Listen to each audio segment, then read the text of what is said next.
Alhamdulillah nih ada Pak Ustadz ketemu. Mumpung ketemu nih saya punya apa punya teman. Jadi dia tanya ke saya, dia kan punya kebiasaan bekam ini ya. Jadi bekam kalau ditinggalin tuh kalau lagi nggak enak badan itu senangnya bekam. Kalau ditinggalin nggak bekam itu perasaan kayak ya kayak orang masuk angin, aduh gimana ya, kayak pengen dikerokin kayak gitu. Kalau ini pengennya dibekam gitu Pak Ustadz. Nah beliau tanya, ini pas bulan puasa boleh nggak kalau misalnya bekam kayak gitu, ada hukumnya nggak? Ya. Takutnya mau barangkali jadi membatalkan puasa kayak gitu. Gimana Pak Ustadz? Ya, baik. Bismillahirrahmanirrahim. Bekam ya, kalau dalam bahasa Arab itu hijamah, ya. Jadi bekam. Jadi ada yang ini baik untuk kesehatan. Min sunnatin Nabi Sallallahu Alaihi Wasallam. Permasalahan sekarang bagaimana berbekamnya ketika di waktu puasa. Memang dulu Rasul Sallallahu Alaihi Wasallam menyebutkan, ya,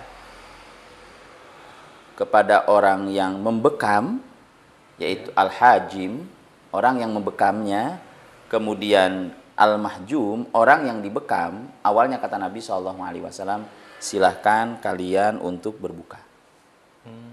Awal hadisnya begitu. Kata Nabi SAW begitu kan, al-hajim wal mahjum, orang yang dibekam dan orang bekam silahkan untuk berbuka. Cuman hadis ini kemudian mansuh. Maknanya mansuh itu jadi kalau undang-undang itu kayak di amandemen lah. Oh, seperti itu. Amandemen. Ya, dalam artian amandemen itu Nabi SAW memberikan keterangan lanjutan. Ya. Yang menyatakan sikap ini ketika dilakukan, ya, di kesempatan yang dilakukan, yaitu berhijam, dibekam, dan pada saat kemudian berpuasa. Nah, di saat itu kemudian Nabi SAW, ini diriwayatkan oleh Ibnu Abbas. Ibnu Abbas menyebutkan bahwasanya Nabi SAW ihtajaman Nabi SAW wa huwa shaim. Nabi berbekam dan saat itu beliau lagi berpuasa. Oh, seperti itu. Jadi awalnya tidak boleh, artinya bukan tidak boleh menjadikan orang itu dipersilakan untuk berbuka. Berarti apa? Batal ya. Batal. Nah, kemudian ada keterangan yang selanjutnya, Ibnu Abbas ceritakan bahwasanya Nabi berbekam sedangkan beliau lagi berpuasa. Ya. Kemudian ada kisah dari sahabiah juga.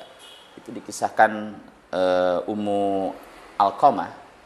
Itu beliau pernah melaksanakan hijamah tadi, berbekam tadi di hadapan Ummul Mukminin Aisyah radhiyallahu anha sedangkan beliau lagi berpuasa.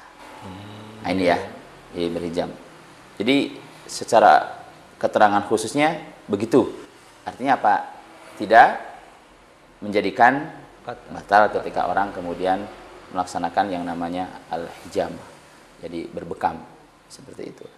Ya, walaupun sesungguhnya boleh dan tidaknya itu lari kepada aspek yang disebutkan di dalam keterangan para ulama menyebutkan selama itu tidak menjadikan lemes bagi orang yang dihijam.